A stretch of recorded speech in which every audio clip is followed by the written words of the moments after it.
Hey, this is Warner. God bless you all. This is momentum question number 4. You've got a cart. It is on a frictionless incline. However, there are bumps there, so those bumps must have some sort of friction, or this wouldn't really work. They are numbered in sequence 1, 2, and 3, and you'll see there is a distance d between them. A student does start them at the top. They move down, they hit the bump, slows down, and then it speeds up, slows down, speeds up. So as it keeps going down, you'll see that. It does say here the student observes the cart slows down a little upon traveling over each bump, means that it loses a little momentum and a little kinetic energy. And the student says, does each bump take from the cart the same amount of momentum or the same amount of kinetic energy? A second student makes the claim the cart gains more momentum in traveling bumps 1 and 2 than it does between bumps 2 and 3. But the cart gains the same amount of kinetic energy for both. And so they want us to go through and explain why that is. So to do that, first thing you can do is just say, well, we know work is equal to the change and the kinetic energy. That means that since we have the same force down the hill, now how do we get that? We're going to draw a free body diagram here. This is mg. And then this is the normal force, and because it is frictionless, we don't have to worry about friction. However, we do see that if you draw your triangle, this side of the triangle is mg sine of the angle, and that's the force down the hill. That will not change. So we have the same force down the hill, and we also have the same distance between the bumps. Because of that, and we know that work is equal to force times distance, in this case it's F times big D, that force times distance will equal our change in kinetic energy.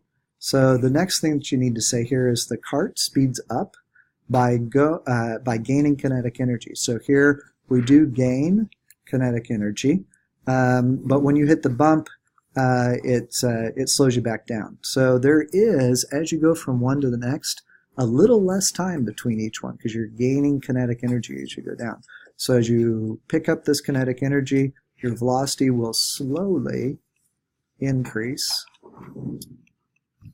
okay, from bump to bump. Remember that force times the change in time is impulse, and or delta p, so that's the same thing.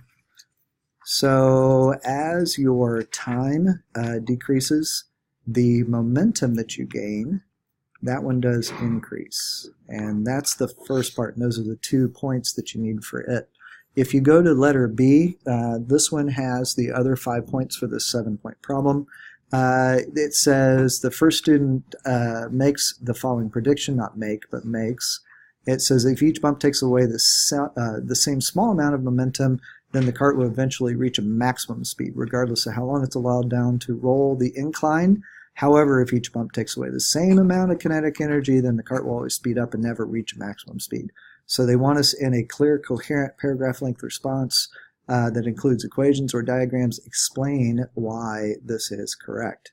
So the first thing you need to do here is say, if you look at A, so I'm going to say per part A, you have less and less momentum change. So less and less change in momentum. So you don't have less momentum, you just have a less of a change in momentum.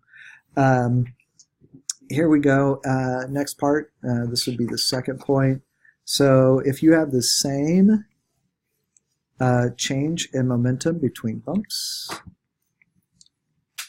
okay, eventually the momentum between the bumps and the momentum taken, so here eventually that momentum that is given by the bump will equal the momentum taken by each bump. And that will balance out, and when that balances out, it will no longer increase in speed. For number 3 point here, the cart does gain, it does gain kinetic energy. And we see that as in part A, so we're going to refer to part A to help us with that. Part number 4, if the same, so if I have the same kinetic energy is taken by each bump, then that kinetic energy between bumps will never be canceled.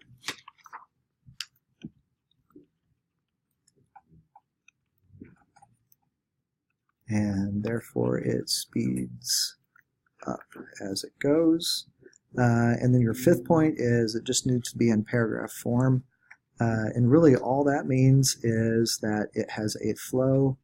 You could bullet point it if you want to, or you could do the P-E-E thing as long as you cross off the P, the E, and the E so that they kind of know what that is. And that is it.